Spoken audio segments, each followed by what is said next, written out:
All right, welcome everyone. We're Semblance of Sanity. I'm Caleb. I'm Jacob. And we're here for Symphogear, Season 1, Episode 11.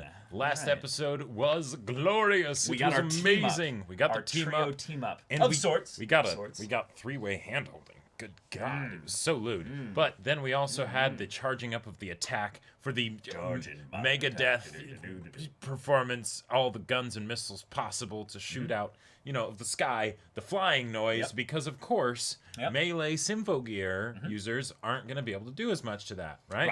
Right. And that was a fun way to basically show that no, Tsubasa's not going to just turn her sword into a gun. Right, or use Thousand Tears. Right, because we saw how that worked last time. Even though you technically that was the blue flash, but details. Details. It was awesome. The point is that yeah. Ryoko is Fina, and I will die on this bridge. I will point and laugh as I'm telling you do. you. I'm telling you. If it is, dude, then the theory gets better in my mind the longer I think about it. No, it definitely gets better, but not because it's more likely of being true, but because it's more hilarious. Like if they actually, I mean, I kind of said this in the last discussion, but if that actually ends up being the case, that will be so freaking interesting of how they'll actually make that work and how they'll try and justify the very seemingly different motivations that we've got established so far. Like, I mean, we already know that Ryoko is not at all like what she seems. That's the right. biggest thing with this is that she is a traitor, therefore she could be anyone. No. Literally, the points of her motivation are the kinds of things that literally feel like why this show will go for 5 seasons. The kind of thing where she's like, right. Yes, a divine being, an ancient Sumerian thing. She's like Ryoko is like extremely like integral to the world building of this story, like opening up. So I'm not sure if this is actually like maybe fighting a little bit dirty here, but you realize that if that ends up being the case, and Ryoko ends up getting suckered over to their side as well by the power of friendship and everything, like has been seeded a little bit so far, right? Like the I'm getting affected by these girls as well. Why was I about to divulge my motivations and why I got into this and everything? Right. Yeah. Then that would mean that we would have Chris also in this new friend group suddenly having her tormentor. See, you joining, jump way too fast. You jump way too fast. Like you move way too fast ahead. Like, you gotta think like larger. You gotta think like not like jumping to they're gonna like make her a friend or something like that. Okay, no, sure. That's that's not a good probably point. going to happen. Yeah, if because she's Fine. because if she's Fine, then my fucking entire abused then my Chris. entire grid for what could happen in this series needs to get completely thrown out the window if that ends up being the case. So then, Yep. I'm right. God damn it. So y'all, without further ado, let's get into this. All right, everyone, now be sure to go check out the reaction portion of the video in the description below, then come back here for the discussion.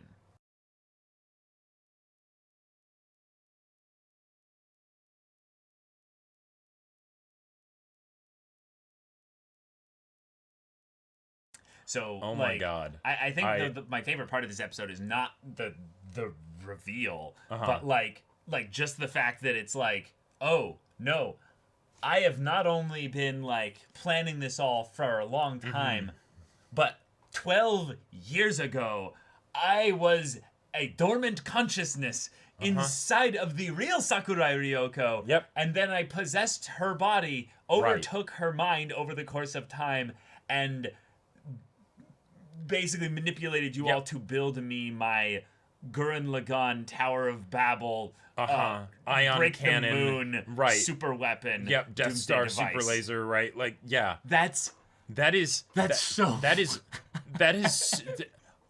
so over the top. Like, I love it. There's so much snorted cocaine in that idea, and I love it. I mean, like it's really nothing crazier than an NGE plot twist. Sure. Right. I really think this. The more and more I think about it, there's a level of sanity that this show does use. No, yes. And that it's yes. that, hey guys, we set up a lot of this shit like pretty early on in the story. True. And That's true. It's kind of your fault if you weren't paying attention No. to the fact that there were ancient hieroglyphs on an elevator shaft right. that they don't use for any the idea of the relics being brought up as like an ancient, you know, kind of mechanism by which humanity has advanced over the years. Sure. Cool. Right. But then the idea that they never talked about why they had the site here, other than we assumed that there was probably some ancient, you know, correlation to some aspect of it. But we never really asked the question in our mind of, but will the show explain that? And it's like, no, the show is like, no, that's literally been staring you in the face this whole time. And the whole thing of the tower, I absolutely love that. I feel like that's really well, like, you know, foreshadowed and everything like that. And most of the reveals and stuff in this episode are of the nature that are like so crazy and kind of what they are, that it's like, it both pushes the realm of like plausibility, but at the same time, because it's so crazy, it leans into the rule of cool aspect of go with it. Hell yeah, let's do this. Let's have this fight to save. Yeah, you know. I get what you're saying, but that's not what I'm saying. What I'm saying is that these are all crazy in what they are, but the build up to them is not crazy. The actual for the tower, absolutely. No. I actually think that the way that they set up these reveals is something that was actually no. There's one reveal that they just didn't set up at all. Genjiro. And that's the fact that Genjiro is just a regular guy. Human. He just eats, he sleeps, and he watches movies. Oh my god! And God. I love that like, movie watching thing is actually a recurring bit. Like he's like, I need to make sure my DVDs or my right, exactly, or whatever. Yeah, of course. Are, right, you know. like oh man, but I will absolutely push back on the Ryoko stuff. There was stuff that was there to be like, this is the parts where they're like seeding it and everything, but as far as like consistently building it up to it, no, it doesn't need to be consistent. There was nothing that I would say that directly counteracted the idea. I feel like I want to bring up a few things. Go for it. One, just the number of times that we were in Ryoko's first person headspace, right? And we got to see her internal thoughts about things. Now they have some leeway with this because there's a possibility that Ryoko was like, the actual Ryoko was like awakening a little bit, and that's the vibes of her that we were getting. That's not at all what they're saying here. They're saying that all of that, none of that was Ryoko. Exactly. Yeah. And if that's the case, then I feel like that doesn't really work. Let go. Release your stubbornness and accept that I was right. No. I am a little stubborn about this, but yeah, you were right, and way to go. Way to go. I don't think it's that crazy. I think that the Durandal part and the fact that they directly called out to that as that was the part where we should have gotten it. Like that part there was blatant. And it went comical with it by having the hair, like you were saying, drop in such a way that it's like literally the only difference between their hair was that the color. Brunette and blonde. Right, but it was definitely done as a reveal, and it's the yes, I am using a magic thing, almost like a black arts of some kind. Something that no one else in the story. Right. But like her talking about like the Symphogears, that's just toys to get financing, right? But then she, like, when she's as Ryoko, she's going into detail about why the Symphogear are important, and she's talking to people in that regard. No, in her own head, when she's giving exposition to the audience, when she's doing her musings with the recordings and stuff. Oh, but that's the thing. You don't. No. Stop. You just conflated two things as to one. The exposition that she gave to the girls, specifically Hibiki, about the Symphogear was not the stuff that she was recording about in her lab. The stuff that she was recording about in her lab was about things like Kadingir and like other stuff with regards to the relics. It is not exposition stuff. It was very vague and like world building. So that's right. Yeah, you're mixing things up. Okay, man. no, I totally am. Yeah, because that was all kinds of crazy shit, and because she was talking about, speaking of the age where the Lulu Amel could be the master of their fate and they would transcend the past. Well, and also don't give me that shit. And reuniting the world and everything. It's like, okay, all right, the custodian's curse, which has held us in grip since time untold. Yeah, all right, she's been basically like built up as the one that would have like this, like this is Fine's stuff though. Like back when this was said, this was stuff that Fine said. Oh, that was stuff that Fine said. Oh, okay. Yeah. All right. But the stuff that Ryoko said was about stuff regarding Kadingir. Like, pretty sure. Was it? Yeah, pretty sure. Oh, well, this is something where it's like, hey, rewatch, Rewatch, yeah, right? yeah, exactly. Because or just don't assume, like, well, yeah, fact check, no, Caleb, really. But like, it's something where like I both love it and at the same time am not sure how I feel about it because a lot of it, like, you wanted crazy whackness, and now when the crazy bombastic thing that it's like, no, that's too crazy for me. When we have like moon shattering, Tower of Babel. No, so here's God killing weapon. Here's another example. Why, like, okay, why was she at the place getting the data, not with her, like when, okay, if it's the armor that changes her hair color, she's naked when she's talking with Chris, right? What? Is that your nitpick? Like, no. There are things, basically all the times where we see Ryoko by herself, right? Okay. That's where the fact that she is Fine should come into play. And I guess she was at the place by herself, right? What? But like, she's in the facility. There's probably cameras and shit. When she was at the place where we see her as Fine with Chris and everything, and it's been like wrecked and stuff. And then like she ends up getting betrayed by the Americans, but she kind of saw that coming and things like that. And then I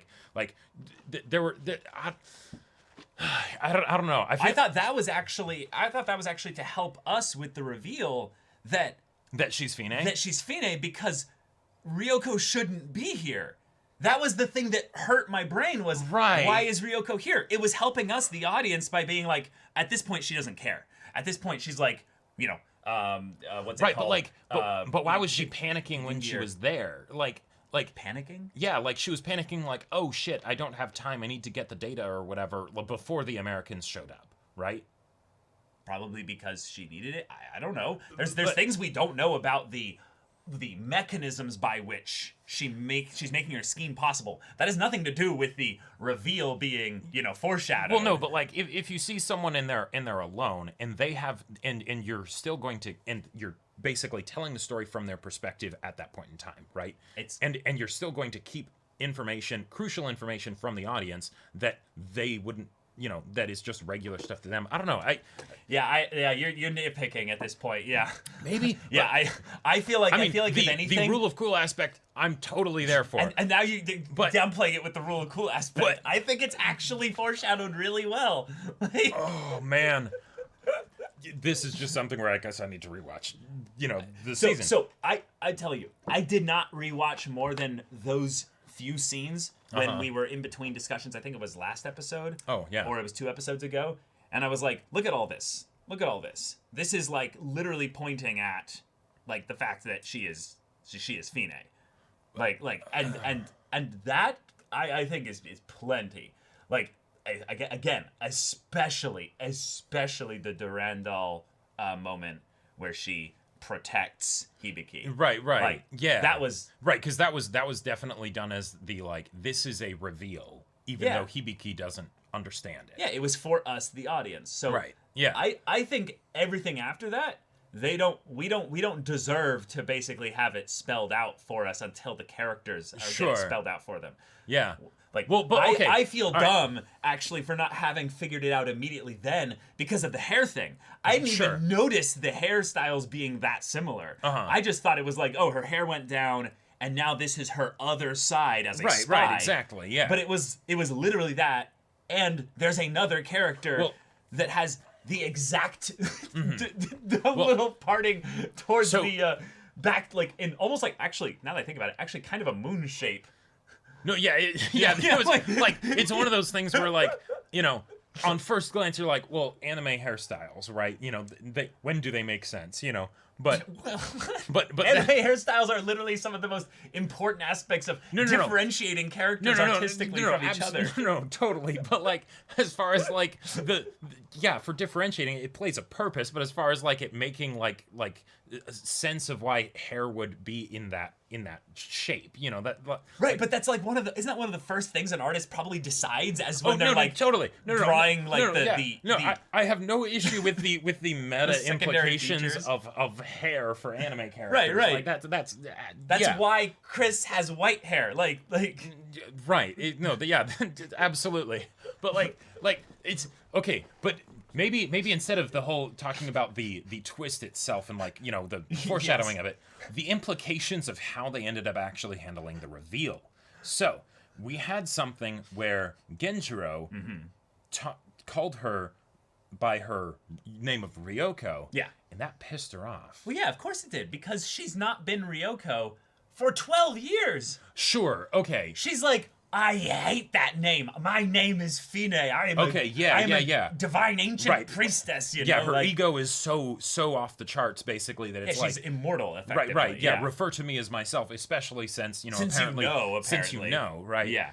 And I loved that was a thing that Genjiro had also had slightly foreshadowed previously, that he was aware of some shit going on. Right, and if he was working with the Americans, then that also explains why they ended up going to that place that Ryoko then, like, whisked away out of. But, like, you know, we didn't, like, that was one of our questions when we had that episode of, like, exactly. Why are you here? You know? Why'd that happen? Yeah, exactly. So that's a cool, like, aspect of handling the reveal. But then also the idea that she, at that moment, doesn't really need to exposit to Genjiro. It's the begging of Hibiki, who's like, hey, like, but like, what happened to Ryoko then? Like, like, clearly, like that's like, she's not like fake, right? It's like, no, you're right, Ryoko's real. She just hasn't been around for 12 years. And yet, I think the reason why that plot line is being the one that's chosen for the who is Sakurai Ryoko then is because at that moment in the episode where she felt the connection with the girls, that means that there's a possibility that Ryoko is not fully gone. Right, because one of the good points they mentioned that it was 12 years ago when the previous consciousness basically like was awoken by the singing and all that stuff. Well, yeah, right? when Tsubasa interacted with the relic in her singing and stuff. Right. The aquafin form or wave form or what have you. But that doesn't necessarily mean that Ryoko's consciousness was completely subsumed immediately. It could have been a process that took some time, where all of a sudden, I assume it did. Yeah. Right, and so that's something that absolutely could have been a thing before then. And given that it would then be up in the air, we don't know exactly when the last remnants of Ryoko would have been consumed or whatever, or subsumed. Right. That's something where, in the conversation with the girls, that absolutely could have been, you know, a last vestige of Ryoko that almost came to the surface, and then Fine, you know, shoved it back down. Yeah, but also the reveal that Fine is not just someone who's been only Sakurai Ryoko. She said that throughout the course of history, there have been visionaries and great heroes who brought about the paradigm shifts that ushered in a new age. And basically saying that, like, I've done this several times. Throughout the past times of Sakurai Ryoko's, like, lineage, I have done this many times. Right. Basically saying that the Symphogears are basically just a shell casing for the innate ability within humans to interact with these relics via their voice, basically. Yeah. And, like, frequencies and stuff. And saying that, like, okay, cool. So, at previous points in history, human beings have done essentially the same thing, or that has maybe been an accident that's happened, maybe. Right. And yet, she refers to it in the ways in which humanity has made paradigm shifts for that age. And then they showed kind of silhouettes of a bunch of people that looked to be, I would say, kind of specific, like, philosophers, scientists, religious leaders, just famous people throughout history, war leaders. Like, there's very much the Napoleon look there. There's Confucius. Yep. There looked to be is that a pharaoh potentially? Yeah, maybe. Or that might be Caesar. Yeah, I think Caesar. I think that might be a Caesar. Yeah, exactly. Yeah. So that's been a thing that's happened. But the part that's interesting about that is that this was accidental. Specifically, the idea that the Okay. It feels to me that Tsubasa singing at that regard wasn't something where... oh, right. It wasn't orchestrated. It wasn't orchestrated because Tsubasa specifically isn't someone that they put into a situation with specifically her to make this happen. What this seems like is it's something where it's just a... Like, when these specific people come about that are the reincarnations of Fine, basically... Or, Fine basically possesses them and directs them through. There's some kind of kairos moment, serendipitous awakening or whatever that happens that causes her to then be kind of awakened in the body, right? Right. And then once that happens, then she does whatever she's going to do, right? But that it's kind of a chance thing. And then as a result of the thing with Tsubasa, that also might, given the fact that the Symphogear are something that Fine kind of orchestrated to help make this happen, to get funding and whatnot, then there is a very good chance that Tsubasa was kind of like one of the first people that caused the whole Symphogear thing to happen. Like, sure. So yeah, she just had a gift basically in her voice specifically. Now, they bring up the idea of God here. Yep. And they literally go biblical here. Tower of Babel. The full-on Tower of Babel. Yep. Okay. And then this is something that she did to reach him, but in his anger, not only was the tower destroyed by divine lightning, but the very tongues of mankind were confused. And apparently the moon is what's doing that. Now, what's really cool about this, though, is that they're again taking an old, story, and they're adding extra context to it. Yep. But it's specifically with the idea that the tongues were confused. And for a show about singing, that could be pretty important. Singing, that could be insanely important, because I think we've had mentioned in the world building stuff that there was something with regards to the way in which speak with words of truth, maybe. Yeah. That's what it was. Yeah, exactly. And this made me think about the idea of a perfect, pure ancient language, idea of the original unifying tongue of humans. Right. And here we go. I mean, if you... Singing might just be the way they tap into the frequency of the gods, basically. Yep. Yeah. That is a great way to bring about a potential evolution of power in this series for the human race in this series that revolves around singing and the voice, being something that brings about power. Cool. So defeating Fine might not be about having her be some villain in the strictest sense, but that she's fulfilling her purpose in advancing humanity.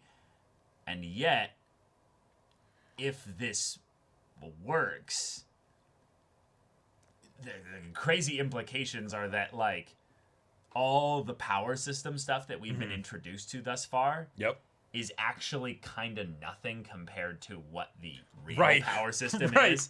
Which is just which crazy. Is hilarious, because it's basically saying, you ready for some power escalation? Because I heard you like power escalation and transformation sequences, so we're going to put some transformation sequences in your power escalation so you get some power escalation in your transformation sequences. Oh, yeah, absolutely. Yep. Good stuff. And one of the other things that I also loved about how the setup for the battle was handled. Oh, the battle? Yeah. Is that if you have a reveal like this, right, where basically suddenly your villain is introduced, right? If you're going to then have your characters immediately go into conflict with said villain, you need to make them have good motivations for why they're fighting this villain, right? And with Fine as the villain, before we realized that she was also Ryoko, there was a very good reasoning for why Chris would want to fight her, right?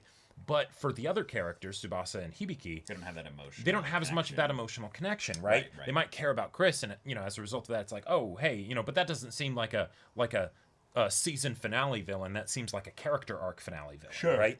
So, but in this situation, because she was the person who specifically set up the whole thing with the Symphogear, and talks about it being a toy and for funding and all that stuff, then it says, girls, you were used.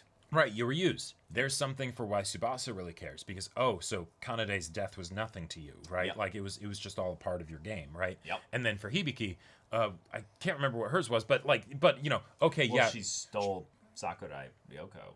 That's right, yes. That's just wrong. Right, exactly. Even though, Hibiki never actually met Sakurai Ryoko, but who cares? I mean, maybe in some ways they have. That's the thing. I really like the way in which that little bit in those like 2 episodes ago was set up as a, why am I doing this? Whose memories are these, basically? Right. And she's probably so egotistical and confident, she wouldn't ever consider the notion that it could be Sakurai Ryoko having some influence. There. Right. Yeah. But, maybe she is. Maybe she is. But yeah, we're headed towards the realm of gods. Yep. Humanity is about to evolve. The moon was sundered, but it did not get fully destroyed. And now, obviously, we know that in the real world, if the moon gets destroyed, the world would probably just end anyway. like literally just the tides going out of whack.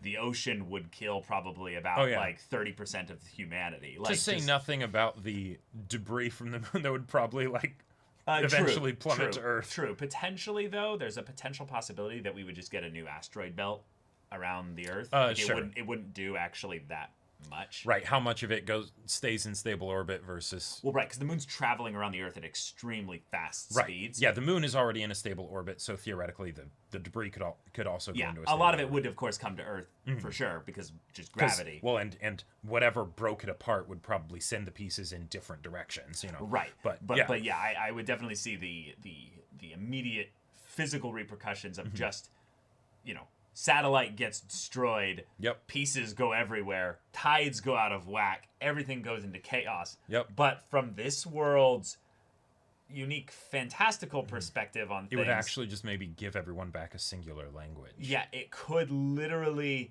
end an ancient curse put upon them by a divine being. Yep.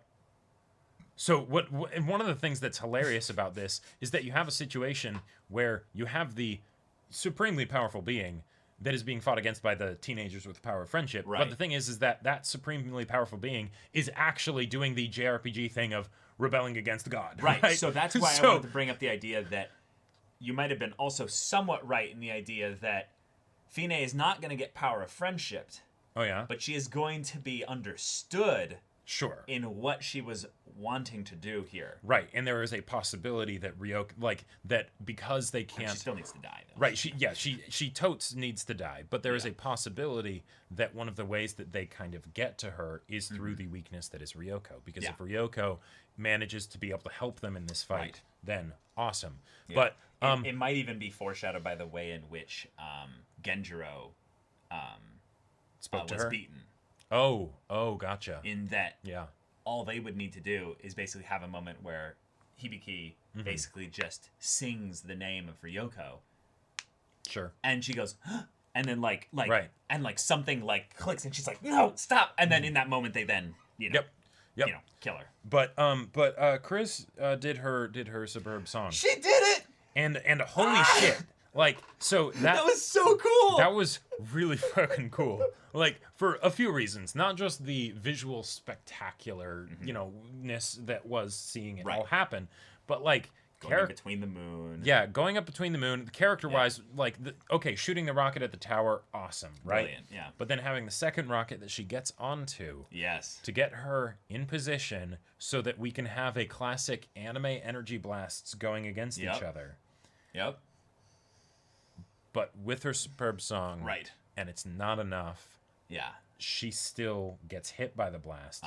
But the moon's not destroyed, so But that's the thing. She's double whammy. She got hit by the blast, but she also sang her superb song. Yep. Now the question is, because Tsubasa survived it, we now know that they can be a little bit fast and loose with you don't always die when you sing your superb song. It's probably that if you keep singing that song, you will eventually die. You cannot sing that song to its indefinitely completion. Or even to its completion. Yeah. Right, yeah. Sing it to its completion, that means death. Now, literal time that she spent singing was about 30 to 40 seconds. Probably. So it's not necessarily enough to kill her. Right. And I would say that Chris is too important as a character if they actually kill Chris here, I am blown away. I will be blown away and legit very, very sad. Very sad, yeah. Because just think about Chris 2 episodes ago, right? She hadn't even been fully Nakamed yet, right? And now she is putting herself in the ultimate harm's way for double whammy harm's way, right? Right. Eating the blast and using her superb song for right? people that for she other doesn't people. care about. Yep. Well, she doesn't know. She didn't really care about. Yeah, right. Yeah. Like it's that time's a changing for Chris, so that's right. We can get some found family in here. Yeah. But Hibiki saw that, and she saw Chris fall, and we have seen Hibiki go a little crazy and freak out a little bit. As a result of that, I think that it is a very good possibility, like you were saying, she will also sing her superb song, and it is going to be a superb song of whoop-ass. And she is going to take that can, and she is going to bust it open all over that Fine ass, yeah. Right. And Miku's going to see that. Well, Miku's not only going to see that, she's going to hear it. Yeah. And she just might then go to Hibiki's grave. I really think that they've set this up to be the, okay, cool, if this show only got one season, this could be it. Right. And that could also be the way that the lore gets truly as crazy as it could get with 5 seasons. Because if you constantly think that, like, okay, we're just going to get the one more season, so let's make it a banger, let's do everything we can, then you could get situations where there's different permutations on the characters and things like that, right? Where it's, by season 4, it's like, yes, we've gone through 3 main characters, right? And 2 gods. Right, and 2 gods. And it's like, and it's almost like a JoJo's thing at that point, right? Where it's like, all right, yeah, we tell humanity transcends the stars, time exactly, and space. Right. And we tell the history of Hibiki and her sacrifice, and all of that knows, stuff, right? Yeah. You could totally have that happen. Yeah. But at the same time, Hibiki could be totally fine. Yeah, Chris could be the main character in season 2. Hey, I think Chris and Tsubasa could absolutely lead this show as a duo. Yeah, and enemies to lovers. Well, and also Miku could then be the third in the trio. Like that could totally work. Yeah, it totally could. But we could also have something where Hibiki attends her own funeral. True. Yeah. Well, we'll see. We will. But yeah, is the next episode the finale of season 1? I'm not sure. No, it is 2 not. episodes left. 2 episodes left. Yeah. So that's a lot of time for whoop ass. Yeah. Yeah. So. All right. Well, let's see how far your plan goes, and if your big shit. phallic shaped tower thing can fire a second time. Because that's right. I could totally see her being like, "Damn it! Now I need to charge it for 2 hours or something." And right. Like what would they do in response? Well, also, even though regular people can't affect the noise, thankfully this is an actual construct. So all those people that had the guns and everything that were just shooting at the noise in that hilarious way. Genjiro and everyone with the disaster group, they could theoretically lead a small group to go and just... Genjiro just finds the main column and punches it. That's true, too. Yeah, he could just do that. Yeah. Oh, man. Yeah.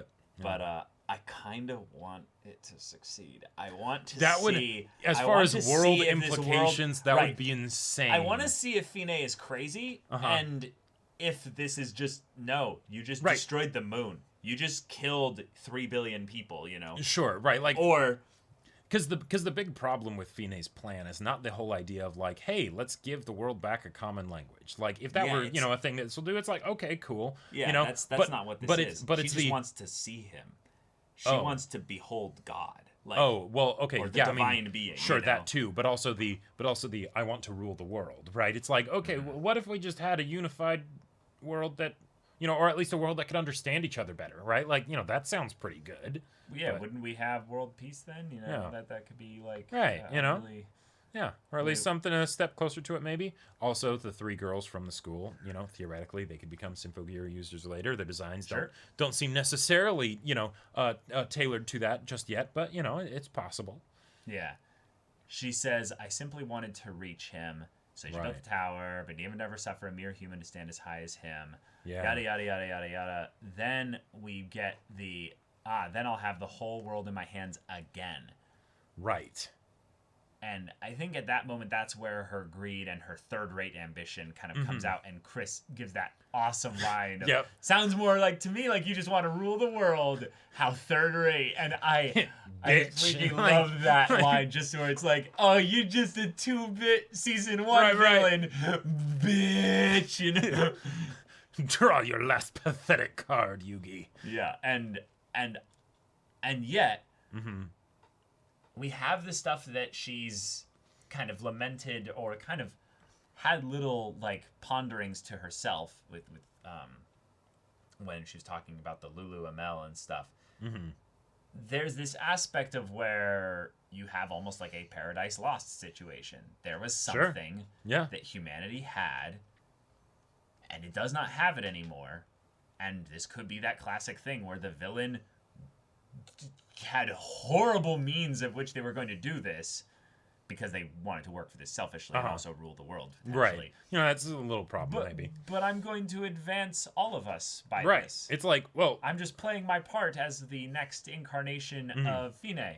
Yeah, like, if not for the whole thing of, like, so you basically want to rule the world, and it's like, yeah, that's about it. You know, like, if not for that, this could totally go into the situation of, why are the main characters fighting the villain? Like, you know, like, you know... Or it's just like you could have convinced the world that this was something that they would want. But I think the part that is maybe going to be they'll look back on this and see how Fine did nothing wrong kind of thing, you know, is basically that human beings at this point want to be a little bit divided and have a reason to not trust each other. Well, yeah, like I mean, even if just the language barrier went down, then that could totally dissolve the need for nations. The need for nations, and then it's like that